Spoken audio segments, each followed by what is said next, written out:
বন্ধুরা, যে মানুষ ক্ষমতা পাওয়ার জন্য মরিয়া তাকে কি সত্যি ক্ষমতা দেওয়া উচিত?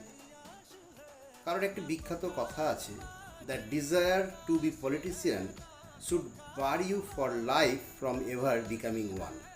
অর্থাৎ যে ব্যক্তি শুধুমাত্র ক্ষমতা, পদ বা রাজনৈতিক পরিচয়ের লোভে রাজনীতিতে আসে, তার হাতে নেতৃত্ব তুলে দেওয়া বিপজ্জনক হতে পারে। কারণ প্রকৃত নেতা ক্ষমতা খোঁজেন না, দায়িত্ব খোঁজেন। তিনি পদ পাওয়ার আগে মানুষের পাশে দাঁড়ান, নির্বাচনের আগে নয়, সবসময় মানুষের কথা ভাবেন। আজ অনেকেই রাজনীতিকে সেবা নয়, কেরিয়ার হিসেবে দেখেন। পদ পেলে মানুষকে মনে রাখেন, আর পদ না পেলে মানুষকে খুব সহজেই ভুলে যান। কিন্তু ইতিহাস বলে সবচেয়ে সফল নেতারা অনেক সময় নেতৃত্বের পিছনে দৌড়াননি, মানুষ তাদেরই এনে দাঁড় করিয়েছে সামনে। তাই রাজনীতিতে সবচেয়ে গুরুত্বপূর্ণ প্রশ্ন হলো, আপনি নেতা হতে চান কেন? যদি উত্তর হয় ক্ষমতা, তাহলে সমস্যা আছে।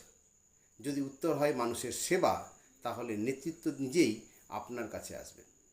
তাই একটাই কথা বলবো যে পদের পিছনে দৌড়াবেন না, মানুষের পাশে থাকুন। কারণ পদ আপনার কাছে কিন্তু মাত্র 5 বছরের জন্য আসবে, কিন্তু মানুষের যদি বিশ্বাস অর্জন করতে পারেন, সেই বিশ্বাস কিন্তু আপনার সাথে আজীবন থেকে যাবে।